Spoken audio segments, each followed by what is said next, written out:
Hello and welcome to Not Compliant Enough. This is episode 16, and I am your podcast host, Karista. And today we are getting into the spicy topic. Um, there's a saying that used to be put on the wall in this cafe that I used to work at, and it said, "Let them hate so long as they fear." And the really interesting thing about that is, on reflection of thinking about that place that I worked and sort of the type of place that it was. Like, if you can imagine the Seinfeld episode with Elaine, and she goes into the soup kitchen, and he's like, "No soup for you." That was literally the place that I worked in. It was this very gregarious, very charismatic Roman Italian man who'd come out from Italy, and his thing was basically like, what we serve here is what we serve. Like, nothing, we don't do anything that's off the menu. Like, that's it. You get what you get. And if you don't like it, go somewhere else.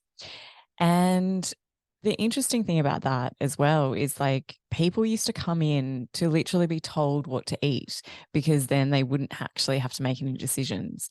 And I think so much of our society has gotten to this point where we just want answers. We just want someone to tell us what to do, because we've almost been conditioned into being told what to do, into outsourcing our inherent knowing, into outsourcing what we know in ourselves, what feels right, what doesn't feel right. Like, we squash all of those um, we squash all of that to allow other people to kind of tell us what to do.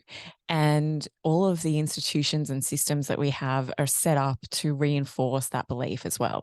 So, in the episode that I interviewed Sarah Baeda, we talked about like the education system and things like that. And since then, I've actually read this book called Who Gets to Be Smart by Bree Lee. It's an incredible book. I highly recommend taking a look at it.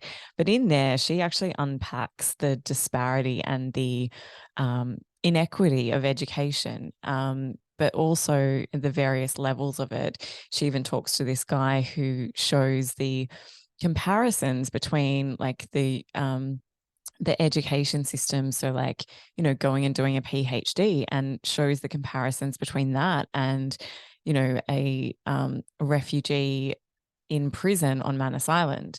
And it kind of goes into a lot of the history of how our systems are set up and what we actually value, and how education is seen as this like powerful thing, in that those that are educated are the ones that have the voice. Those that are educated are the ones that get to set the tone and get to really kind of navigate a lot of these systems and actually create them to suit themselves, as opposed to being inclusive and actually like inviting other people in that maybe haven't had a university degree, who have, you know, a whole swag of common sense, but they're not included in a lot of these conversations. And that's where so much of our policies and our systems and our institutions really fail, because we've set them up on the advice of certain people and the advice and the data and all of the things. Now, data is one of those things that can be easily manipulated.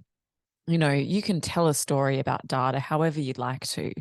And this is where we've forgotten how we can be a bit more discerning and actually like interrogate some of that information a lot better. Like, everyone wants to have a stat, and they want to have, fun facts and things like that. And they can come out and spruik all these things, and, that reinforces their message. And you read article after article that does that. Everything's based on a survey, or everything's based on some scientific research, or something that's happened multiple, years ago, that is taken out as gospel. And what we're losing in so much of that is that we are creating this world of fear, and, let them hate so long as they fear. So many of our institutions and our workplaces are set up in that way. These cultures of silence are proliferated out of fear, people are too fearful to speak up. And those that are the ones in power, the ones that have the voice. And those the ones that are at the top of the pyramid of the hierarchy are the ones that are setting the tone. They're the ones that have the voice. They're the ones that are sitting in rooms with people who are reinforcing their view because those people are too afraid to speak out in a different way or to question that. And our institutions and systems and workplaces and, however you want to call it, are severely diminished by the fact that we don't have true diversity because we have these diversity and inclusion, committees that aren't even diverse in themselves. So how can these people even begin to understand what it means to be in a world that they're constantly being scrutinized or excluded or any of these things? You can't just have the token people on these boards or in these committees and say, oh, look how diverse we are. We've got all these different people, when you don't really. You don't. It's so much of it is just performative. And we're seeing it now in advertising campaigns and different social media, campaigns and different things. Everyone wants to be diverse. They all want to be seen to be diverse, but so much of it is performative. And the thing is, people can see through the bullshit of it being performative, but also these systems want a simple answer. And there is no simple answer to a lot of this because it means having those hard conversations that no one wants to have. They just want these solutions. They want the answer. They want, the pill that they can take or the Band-Aid that they can, just go, oh yeah, like we're doing all of these things. When in actual fact, what's missing, and this is where I've gone into this in previous episodes, but this is where the disconnect is because there is no meaningful communication. There's no meaningful listening. There's no hard conversations being had. And the thing is, what we're missing is that people refuse to have those hard conversations. They refuse to acknowledge what's actually going on. So, for instance, in my recent dealings with Optus and the telecommunications ombudsman, we have these systems. Like the telecommunications ombudsman is actually there to mediate you having issues with your telco provider, right? So they're just purely a mediation system. The thing is that you can complain to them and that's fine, and they hear both sides of the story and then they make a determination.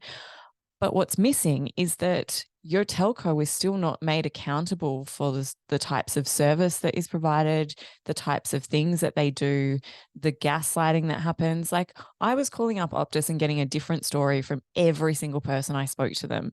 They were blaming NBN. NBN was blaming Optus. This has been going on for like 12 months. And,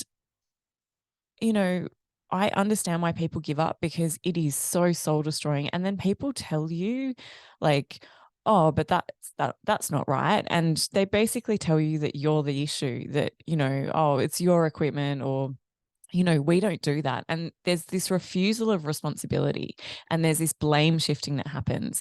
And it's almost like that is the status quo of how so many of these systems and these institutions operate.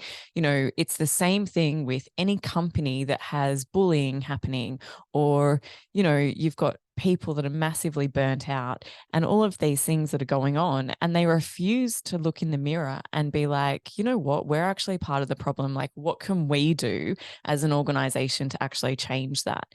And, I don't actually blame the fact that I got told a different story from every single person that I called up at Optus, because that is a pure reflection of them as an organization being completely incoherent in their own messaging, in their own training for their staff, in the own way that they operate. It's it basically got to a point where I was calling up to see what they were actually going to offer in terms of, like fixing it and all the rest of it. And I was being bullied into taking an offer.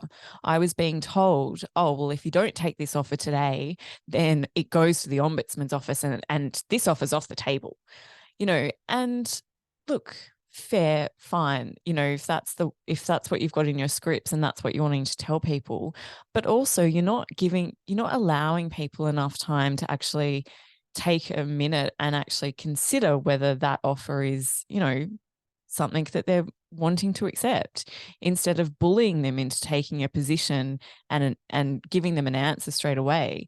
It's like having a dysfunctional relationship of being like, well, I'm going to leave you right now if you don't do this. And that's where we've gotten to the point with so many of these institutions and systems, is that they're entirely dysfunctional.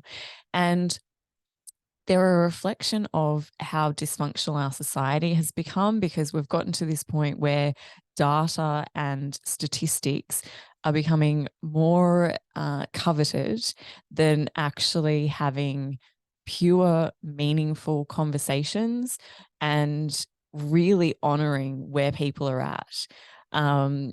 It's a two-way conversation, and it's that dynamics of power too.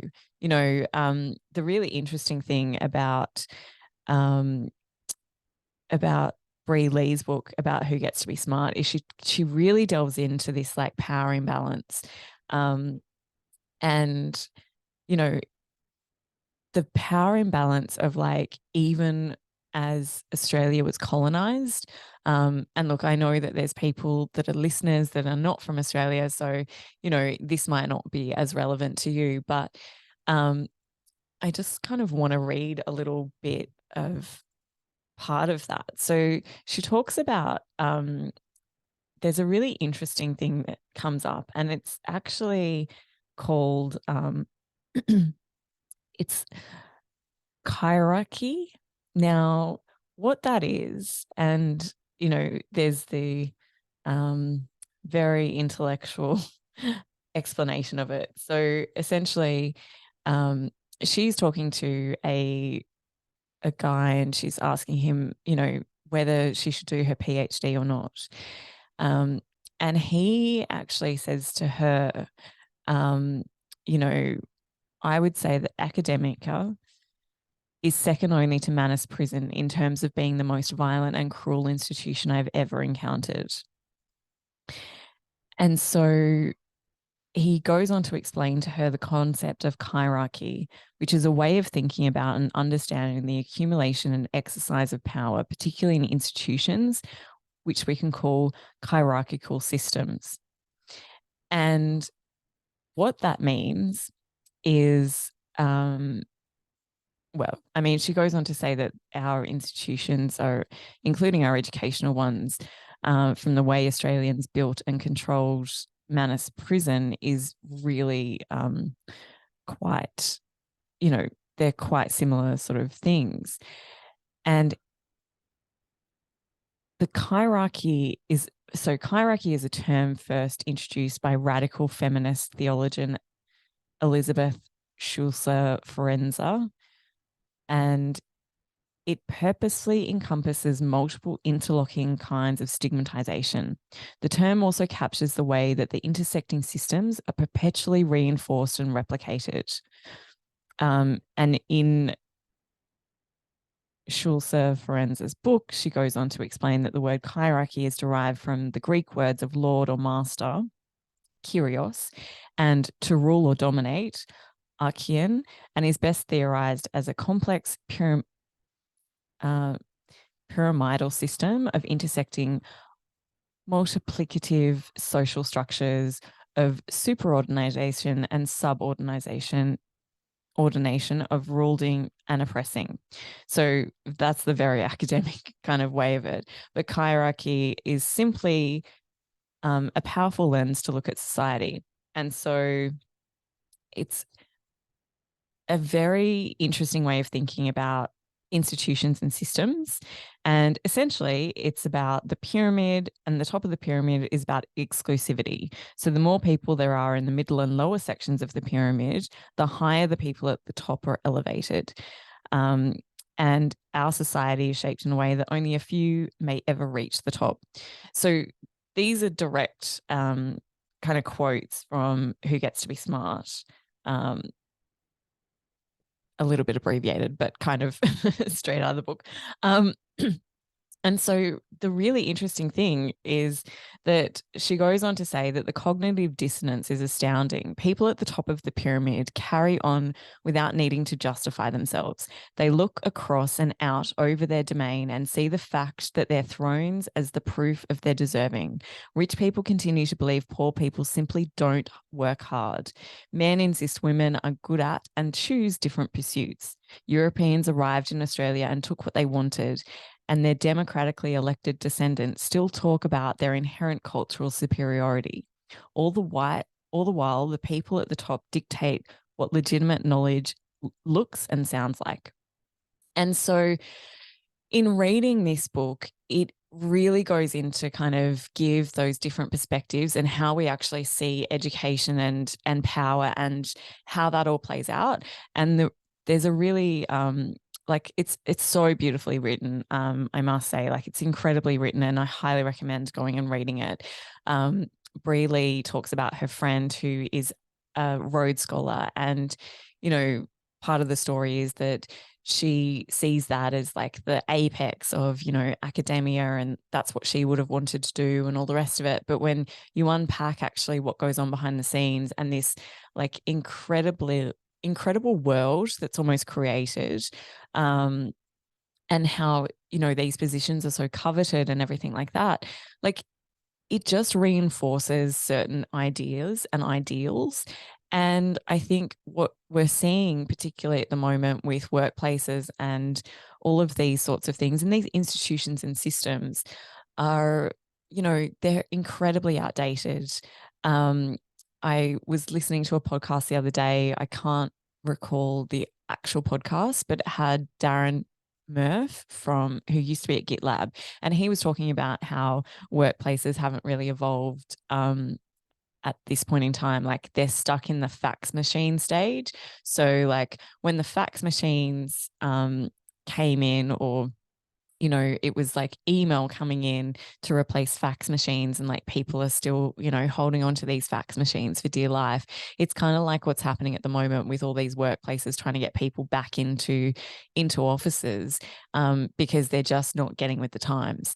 And we're seeing so much of this through fear. And there is this kind of thing of like, let them hate so long as they fear. And it can be, seen across so many of these different spectrums of institutions, workplaces, systems that we have, the way that our culture, operates. And that is seen, not just here in Australia, but it's like in so many parts of the world. I mean, it's in stark contrast to like, watching Ted Lasso, where you've got a leader who is ready to have those conversations. He's there, helping and championing and really nurturing that and having the tough conversations that aren't really nice to have, but doing it in a way that's like really genuine and nice, and, genuinely caring about people. And so like, his like sign with believe in the locker room, it's in stark contrast to, let them hate so long as they fear. And I think that if we can go from this world of fear, which has been perpetuated and proliferated, particularly in the last couple of years, people have been fearful to do so many things.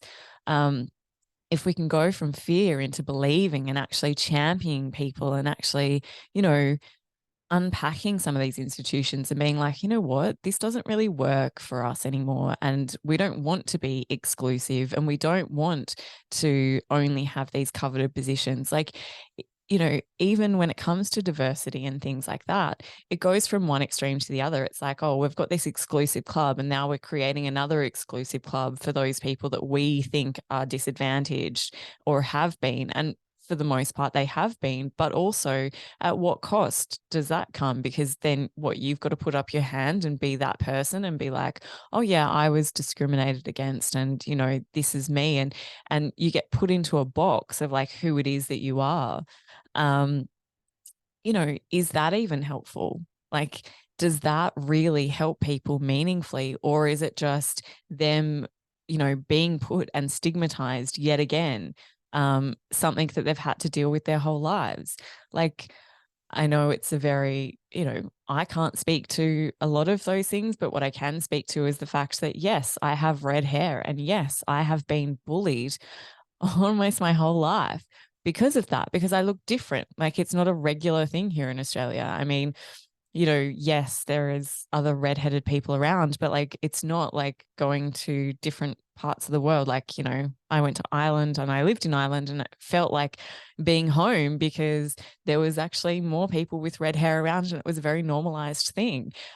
Whereas, growing up in Australia, I have been incredibly bullied, like throughout school, was excluded, stigmatized, even in the workplace. Even in the last few years, I had a particular boss who, we were dealing with a board of people, and a couple of people on that board also had red hair. And this particular manager, was turning around and being like, oh, these rangers are causing us issues and blah, blah, blah. Like, and stigmatizing the people from how they look. And these are things that you can't change. And I think what we're seeing, particularly with like younger children, and the younger generation, is that there is more meaningful inclusion, and a lot of this stuff is being called out. A lot of this kind of bullshit performatory platitudes is really seen through. And yeah, like, hopefully we can shift our ways of institutions and the way that we set up systems so that they are more into helping people meaningfully, as opposed to keeping them in this fear-based cycle of like, if you don't do this, then you don't get this. And really, how damaging is that for people? Like, this is the thing, even with the latest stuff with, Optus and the telecommunications ombudsman and stuff like that. Like, I was saying to them, I'm like, look, at the end of the day, I can't quantify the fact that I've had to spend almost 12 months trying to sort out something that should be seemingly quite simple, but because I've been told a different story from every single person that I spoke to, then I feel like I'm going crazy because I don't know what the truth is. Like, I don't know what the answer is, because every time I call up, I get a different response. And it's almost like being gaslit constantly by a company, and I think that so many places, workplaces particularly, that people work, they're constantly being gaslit as well. And that comes around like mental health, it comes around like workplace well-being, it comes around workloads, like there's a complete different contrast of like, meaningfully changing things and then just saying that you're going to. And we see that so much. I mean, I can't even begin to unpack just how many times I've seen, they'll get these inspirational speakers to come in, and they're like, yeah, you've got to go do this and you've got to do that, and this is going to be amazing for you. But what they're not talking about is the elephant in the room, that the workloads don't stop, that the demands and the 24/7 expectation of being available doesn't stop. And whilst work health and safety, and particularly like in Australia, we do have these psychosocial hazards that are now being a bit more talked about and things like that, and where companies are needing to eliminate those psychosocial risks, and there's still kind of the caveats in there where it sort of says, oh, but only where it's reasonably practicable. Well, what does that even mean? I mean, it either is or it isn't. And so, when we talk about psychosocial risks, and I'm just going to, so from Safe Work Australia, the way that they define psychosocial hazards is anything that could cause psychological harm. For example, harming someone's mental health. And common psychosocial hazards at work include job demands, low job control, poor support, lack of role clarity, poor organizational change management, inadequate reward and recognition, poor organizational justice, traumatic events or material, remote or isolated work, poor physical environment, violence and aggression, bullying, harassment, including sexual harassment, and conflict or poor workplace relationships and interactions.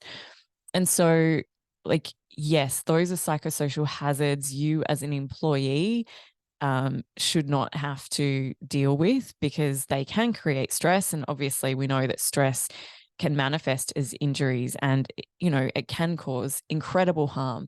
But also, I think what we're not taking into account is the fact that, what about you as an organization causing psychosocial stress, and, and these hazards are creating stress to you as a customer, as well. Like, these things, like going through, having to deal with being laughed at and being treated like, you're an issue when you're merely just trying to sort out your own account and, you know, make a company accountable for the things that you're paying them to do.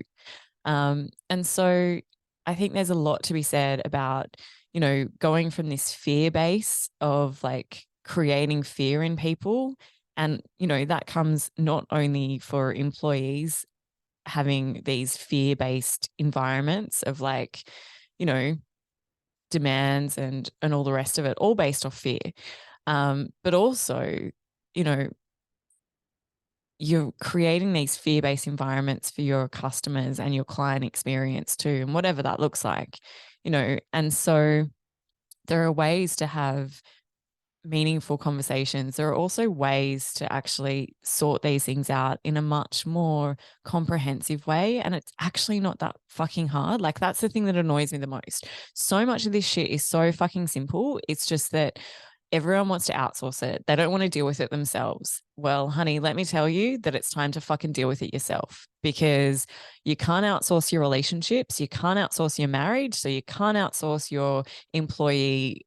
um, your employee kind of environment. You can't outsource it. It's like trying to outsource your fucking values. And believe me, companies do that all the time. They get the consultants in to be like, okay, well, who are we as a company? Like, what are our values and what is our vision and everything like that? And they don't include any of the employees in it. They just go get some consulting company to go create all the values. And then they come in and shove it down their throats and be like, oh, look, this is what we are. This is how we define ourselves. And you just have to either get on board or leave. Get on the train or you've missed it. You either get in or you're excluded. So yeah, like, I could go on for hours, but honestly, I just think that we need to get to a point where we need to stop so much of this fear-based management and this fear-based operating. And we need to be, helping people to believe in themselves, to actually reinforce some of this self-confidence that all these fear-based environments have actually diminished for so long. And it's actually appalling, and it's abhorrent, honestly.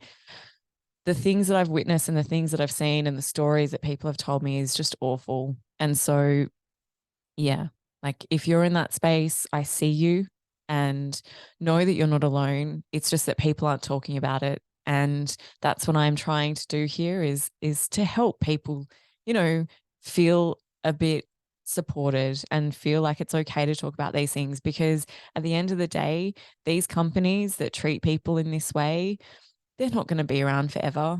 We're seeing the change now, and they either get on board now or they're literally not going to survive.